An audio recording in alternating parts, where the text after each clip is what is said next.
I've never judged a book prize before, and sure, I mean, nobody actually asked me specifically to judge this one, but I signed up for the BookTube Prize and I've been very excited about it. And today I finally get to talk about the books that I read for the prize and what I thought about them. Hi, I'm Ben, welcome back to my channel. If you have never heard of the BookTube Prize, it is this grassroots prize that aims to crown one fiction book and one non-fiction book each year as the BookTube community's favourite. This is the prize's 6th year now, and it's run by a booktuber called Robert Sheard, who manages the process and puts lots of lazy losers like myself to absolute shame. I'm very grateful for his efforts, and I will link to the BookTube channel he runs for the prize down in the description if you want to find out more. But yeah, I think it's such a fun way to engage the BookTube community and recognise books that people across this platform have read and loved. Last year's fiction winner was Demon Copperhead, Surprise of the Century, and the non-fiction winner was An Immense World by Ed Yong, which I've not read but I've heard absolutely fantastic things about. Here's a quick primer on how the prize works. There are up to 100 books submitted in each of the fiction and non-fiction categories. These are presented as a bit of a long list in full to everyone who has signed up as a judge, and each judge fills out a survey, I think picking about 20 books they'd like to see go through to the first round.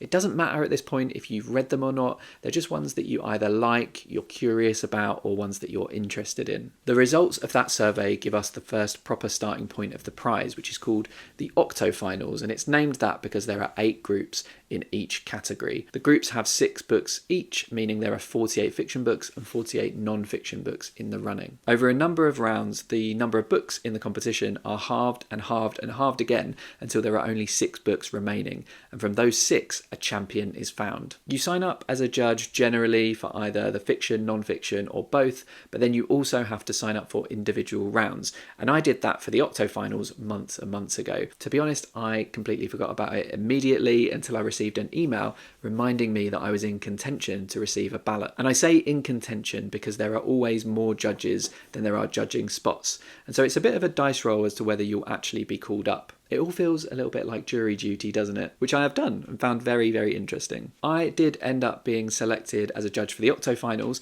but I've been under a strict gag order until now. You're not allowed to talk about any of the books you read from the prize until the round is over, so that you don't influence other judges. Maybe overestimates my ability to influence, but them's the rules. Now, thankfully, I am free, so I can talk about the books and what I thought of them. I can already hear you screaming at your TVs or your iPhone 13s, or whatever you're watching this on, saying, "Ben, will you shut up and tell us about the books?" And I will. But I thought it would be fun to go through this in kind of the same way that I found out, which was that all the groups were announced in a video, and then at that point I had no idea what my group would be or even if I'd been selected as a judge. I did have some favourite groups that I wanted to be assigned for and ones that I was a bit less interested in. I'll quickly run through my top picks from the groups and then I will let you know which one I was selected for. So my favourite group by a country mile was Fiction Group B, and that's because 5 of these 6 books are ones that I'm already really excited about. They sit on my shelves, to my shame, unread, and I would have loved a nudge to get on with them.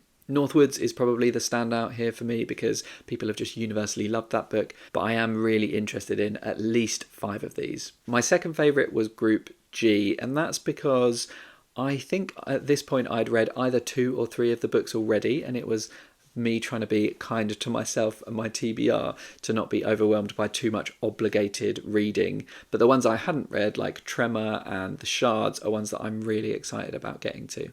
My third favourite was Fiction Group C, and that's because I'd already read August Blue, and then of the other ones I was really interested in all of them, frankly. I think I had a few copies of them already. As I mentioned, there were a few groups that I was less interested in, but there was one that I just probably really didn't want to read, and that was Group E, because although that had one of my favourite books of the year in, which was Blackouts by Justin Torres, I wasn't really taken by much else in the category, and some of the books I just didn't really want to have to prioritise reading. As soon as the Octofinals video ended, emails were sent out to all of the judges letting them know they'd been selected and what group they had been assigned. So I felt really excited and nervous opening my emails, where I found out not only had I been picked as a judge, but I'd been assigned Group C, which is awesome. Now, in terms of sourcing the books, I was in quite a good spot. I had already read August Blue, I owned a copy of Tom Lake physically, and I had 3 more of the books on Kindle. The only one I was missing was Witness by Jamel Brinkley, which it turned out, helpfully, was included in my Spotify subscription. My mission, and I did choose to accept it, was to rank the books from 1 to 6. And to help with that, you may be happy to know that the corkboard is back. I'll do a quick review and ranking of each of the 6 books that I read in the order that I read them. We'll start with August Blue by Deborah Levy because this is one I'd already read, so I'm not going to review it in full again here. But it's a story about a woman called Elsa who was a piano prodigy as a child, but she's in this kind of liminal space in her life where she's fallen out of favour and she's just floating around being a piano tutor to privileged kids. There's a somewhat surreal plot thread of her spotting her doppelganger at a flea market and then being a bit obsessed with that as well. Overall, I kind of liked it. The prose was pretty spare and hypnotic and I enjoyed the musical descriptions, but I just wasn't super gripped by the book. If you want to see my full review, I'll put a link in the description for my July wrap-up. But let's place it on the board.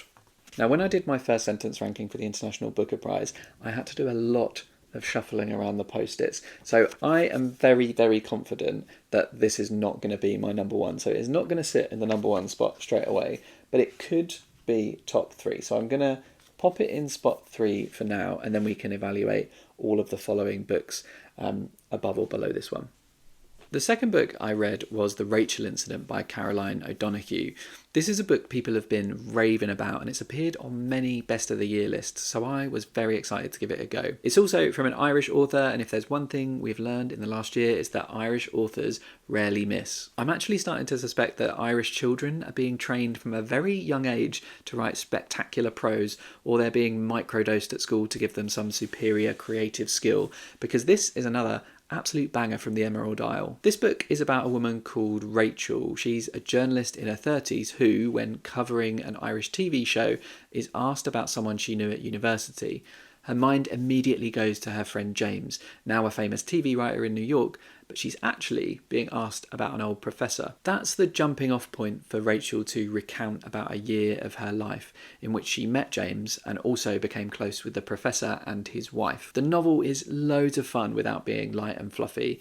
I thought the writing was really brilliant. At times it's very funny, the voice is super compelling, and the characters are all vivid and well drawn. These characters, Rachel included, are not especially likeable, but they're also not hugely or always dislikable. They just make bad choices, they misunderstand each other, and they are racked by insecurity and uncertainty. It's a very fine line to tread, but I think what it did for me at least was make these characters intensely relatable. For Rachel especially, she seems at times very adrift, her self-worth very attached to others. I found that listlessness really convincing, and you're just willing her to get her shit together. I don't really want to go into the plot too much more than that because it's very easy to spoil this book, and I think so much of the joy of it is discovering what happens and why and what the Rachel incident is. I had a really good time with this one. I absolutely flew through it and I would highly recommend giving it a read. It's millennial woman fiction at its peak. So it may be of little surprise to know that my placement for this one on the board,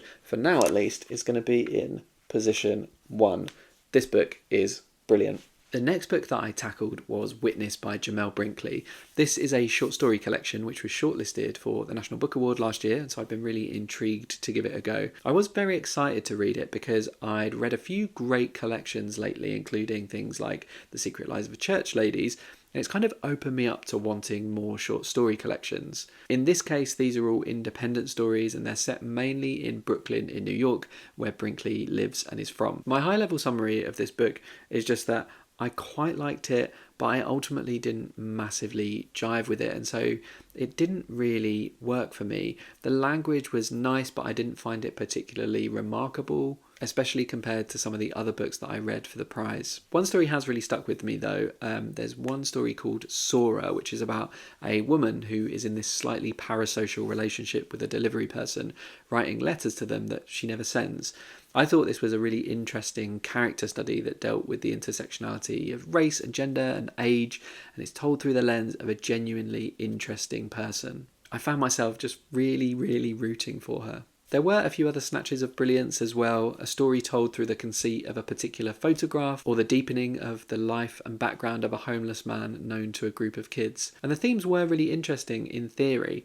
There's a lot about gentrification there, about the relationship between place and the personal connections we make in those places. But sadly, I found the biggest problem for me was that most of these stories were just too long and my mind wandered and I frequently felt a little bit bored. That might have something to do with the fact that I was listening to the audiobook rather than reading the written page, but I have to judge what I read and I didn't massively love this one. In terms of where it goes on the board, I'm not sure whether I liked Witness or August Blue more. I think the writing in August Blue was a lot more compelling. It really hypnotized me, whereas Witness was a little bit more straightforward. And as ever with short story collections, it's hard to evaluate them when you like some stories more than others. I think I'll probably put it below August Blue for now, so it's going to pop into the 4th spot at this point. I followed this one by reading I Have Some Questions for You by Rebecca Makkai, and I did have a digital version of this on my Kindle, but when I went on the BookTuber meetup in London, I decided to pick up a copy of it because it was finally released in paperback, and I do just prefer a physical experience when reading. This is a bit of a literary thriller about a woman called Bodhi. She's another journalist returning to the esteemed boarding school that she attended as a kid to teach a couple of classes. However, her time at the school was marred by her former roommate being murdered during her time there.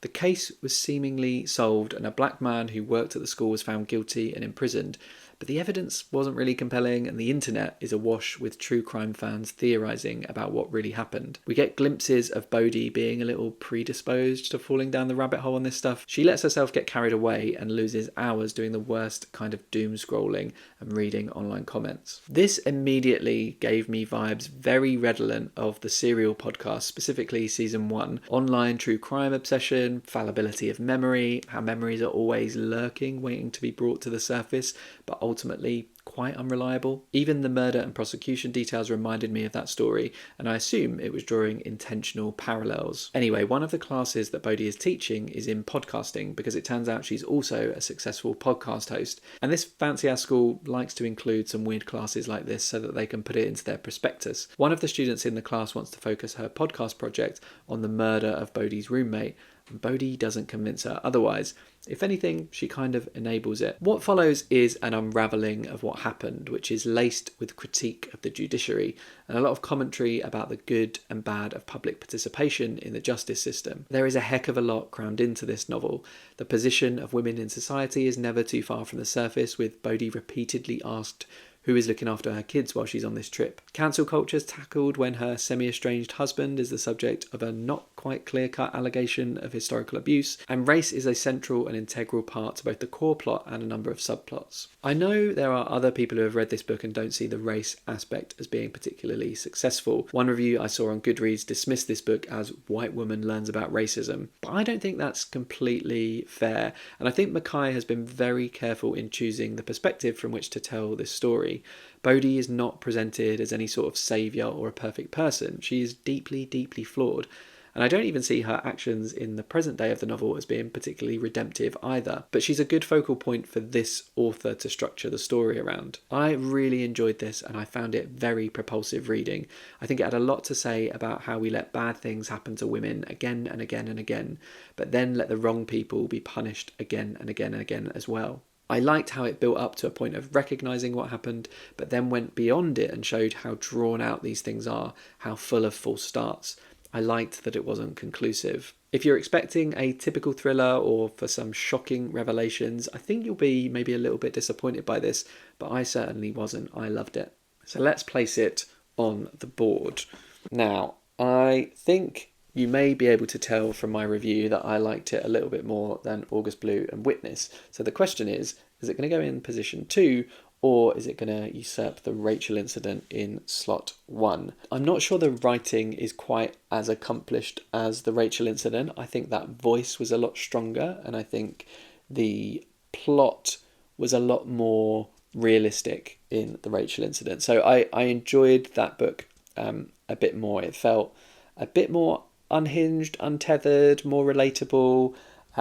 So I'm going to pop it in to position 2 for now. Moving on to the penultimate book that I read for this prize, and that's Enter Ghost by Isabella Hammad. I will be totally honest, this is a very difficult book to review as it's hard to separate feelings about the current atrocities going on from feelings about this as a novel. It's hard to read this book and not feel angry about the occupation, not just because of the words on the page, but what we know is going on right now. This story is about a woman called Sonia. She's a British Palestinian actress reeling from a breakup and a lost part. and she visits her family members living in Israel. While she's there, she gets drawn into an ambitious staging of an Arabic translation of Hamlet, and there is a lot of interpersonal and political drama that unfolds over the course of preparing for and performing that show in the West Bank. I really wanted to like this, as people have described it as being a really special novel, but for me it was just pretty good. There are definitely things it gets right.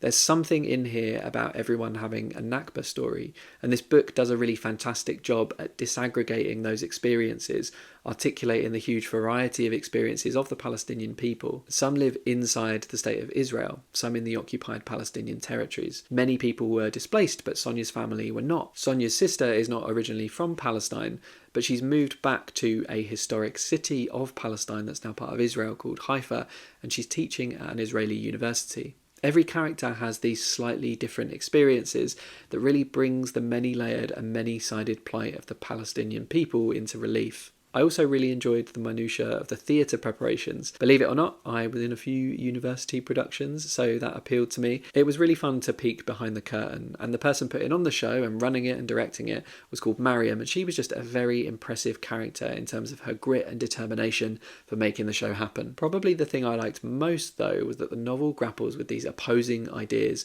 of art as resistance versus the catharsis of making and consuming art being something that placates. There's an argument that feeling seen by a piece of art can be mistaken for the change itself. I also thought the ending was just perfect. It had great resonance with what I know about Hamlet. However, what dragged this down for me was the pace. It felt very, very slow. It's all told from Sonia's perspective, who, to be honest, I didn't love as a character. At one point in the book, she reflects that she's being self-absorbed, and I was like, yes, absolutely.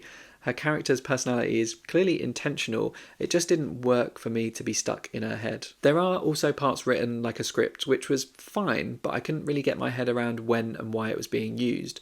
I could have imagined it being powerful if it was for parts of the story that were too painful to recount in prose, but it wasn't, and it seemed a little bit random. I also think I would have gotten a lot more out of this book if I'd had a deeper appreciation for Hamlet, which I sadly have never seen performed. There's obvious stuff like the references to Denmark as a prison, being in the liminal space between being and not being, which I think really resonated with the context, but I'm just not familiar enough with the play to see things any more deeply than that. Overall, a good but not great book for me.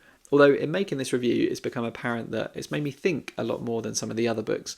I'm definitely open to reading Hammad's other novel, The Parisian, which sounds really interesting. Oh, let's put it on the board as well. I do not think that I enjoyed it more than the Rachel incident, and I'm not sure I liked it more than I Have Some Questions For You, which the pace of that just really kept me going. But I did like it more than August Blue and Witness, so I'm going to pop these two over one spot, and then Enter Ghost can come in at number 3. Now, one thing that may have been obvious to you from when I described how the prize works, but I will spell out now, is that when I submit my rankings, they're aggregated across the judges, and the top 3 across all the judges are the ones that proceed to the next round, and the bottom 3 do not. What that means is that the Rachel incident and I Have Some Questions For You are definitely going to make it into the group of books I'm suggesting move into the next round, and Enter Ghost could or could not be the one that I'm pushing for, depending on how the final book review goes. So let's get on with that. The last book I read for the prize is Tom Lake by Ann Patchett. I've never read an Ann Patchett novel before, but I bought this a while ago just on the strength of its beauty as an object alone. I love a print-on-board edition, so this one doesn't have a dust jacket. And the colours don't pop quite as much as the dust-jacketed version, but I just really love it. It's got, look, a lovely yellow ribbon in it as well, so you don't even need a bookmark. I wasn't, to be honest, completely sure what to expect going into this book, as I only vaguely knew the plot, but I have to tell you, I absolutely loved this book. This is set during the COVID-19 lockdown, but don't let that put you off. It's only fleetingly mentioned, and its purpose here is more to set up the circumstances for the story to be told, rather than play a pivotal role in the story. It's about a woman called Lara who's in her late 50s who lives on a cherry farm with her husband, but due to the pandemic, they have had their 3 adult daughters come home to stay with them as well. And to her daughters, she recounts the story of her youth as a promising actress, and most interestingly for the daughters, the time she briefly dated a famous movie star called Peter Duke. Only it was before he was famous, when they starred in a production of the play Our Town together at Tom Lake in Michigan. The novel alternates between Lara's telling of the story and then discussing it with her daughters along with some present-day family drama. The writing here is exceptional. There is a hard-fought simplicity to it, but I thought the voice was absolutely stunning.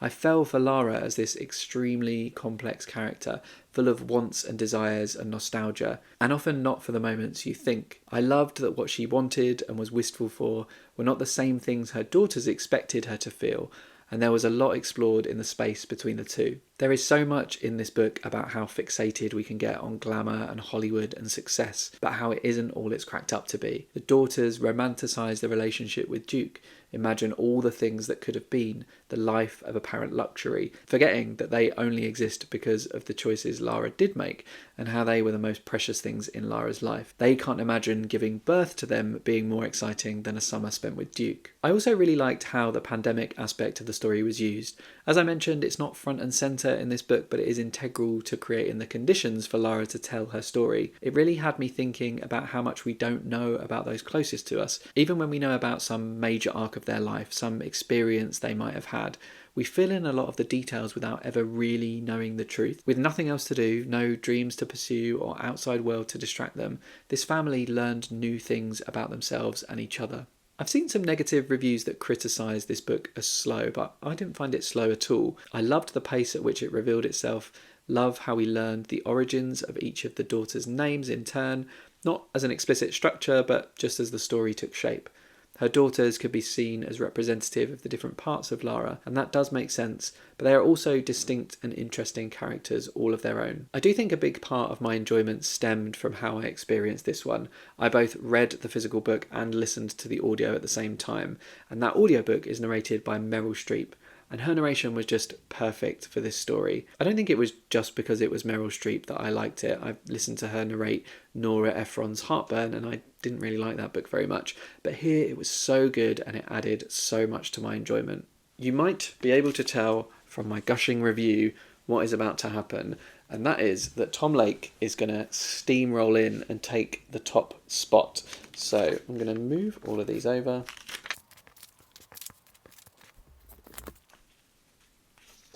There we have it, my top three. Tom Lake, The Rachel Incident, and I Have Some Questions for You. I think I don't feel super strongly about third and fourth place or fifth and sixth place. These could easily be in different orders. I really hope that Tom Lake and The Rachel Incident progress to the next round and that the other judges agree with me. But I'd be happy to see Enter Ghost progress as well instead of I Have Some Questions for You. And I think, based on what I know of other people's reactions to Enter Ghost, that may well be the case. I actually don't know which books have progressed yet, so I'm going to watch the announcement video now and find out. I think the way he runs through it, if it's the same as previous years, is that he'll go through each group, say all of the books again, and then tell you which three have progressed to the next round. So let's take a look.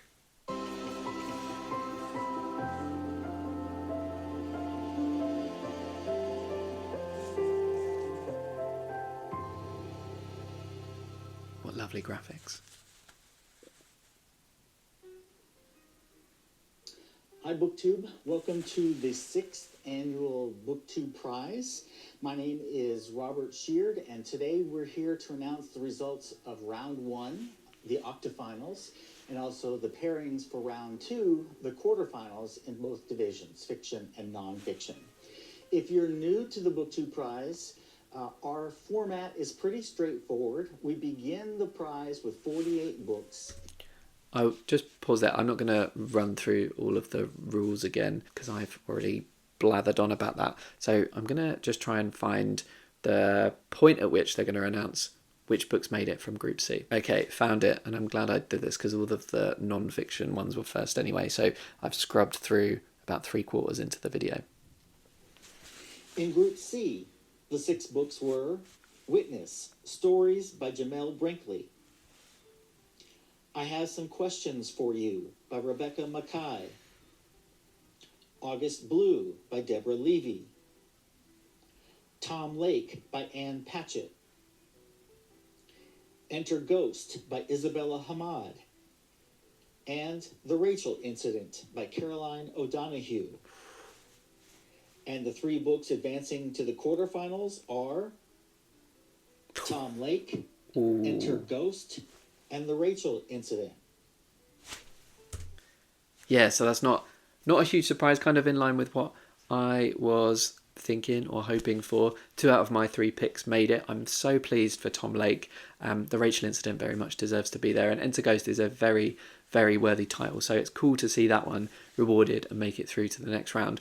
I will be really interested to see everything else that made it through and how they've been grouped for the next round, but this video is going to be too long if I try and tackle all of that too.